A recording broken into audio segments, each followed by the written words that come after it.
Hello, స్వాగతం జిఎంఎన్ YouTube ఛానల్కు.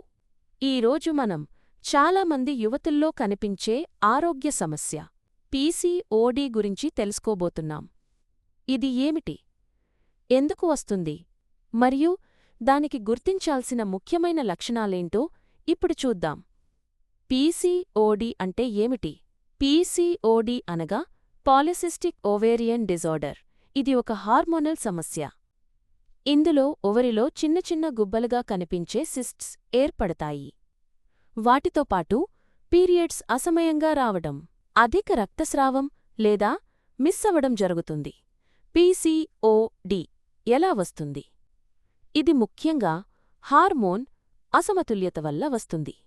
శరీరంలో ఆండ్రోజెన్ అనే పురుష హార్మోన్ ఎక్కువగా ఉత్పత్తి కావడం వల్ల. ఓవల్యూషన్ రాలేదు అంటే గర్భధారణలో సమస్యలు తలెత్తుతాయి. ఇన్సులిన్ రెసిస్టెన్స్ కూడా పీసీఓడీకు కారణమవుతుంది. పీసీఓడీ ఎక్కువగా ఎవరికి వస్తుంది? సాధారణంగా 15 నుండి 30 సంవత్సరాల మధ్య వయస్సు ఉన్న మహిళల్లో ఎక్కువగా కనిపిస్తుంది.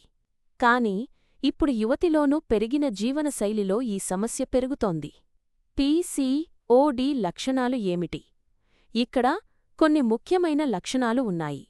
అసాధారణమైన periods, late periods by heavy bleeding, ముఖం మీద మొటిమలు, జుట్టు రాలడం, శరీర బరువు పెరగడం, గర్భధారణలో సమస్యలు, మూడ్ స్వింగ్స్, మానసిక ఒత్తిడి.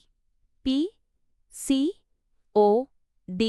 కారణాలు: జెనెటిక్ కారణాలు, జీవనశైలి.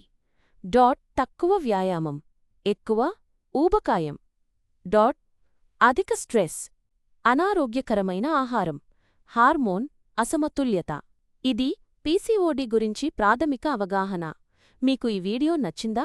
తదుపరి ఎపిసోడ్లో పీసీఓడీకు అవసరమైన పరీక్షలు, వైద్యపరమైన చికిత్సల గురించి మాట్లాడుకుందాం. మరిన్ని ఆరోగ్య విషయాల కోసం జిఎంఎన్ ఛానల్ని సబ్స్క్రైబ్ చేయండి. ధన్యవాదాలు.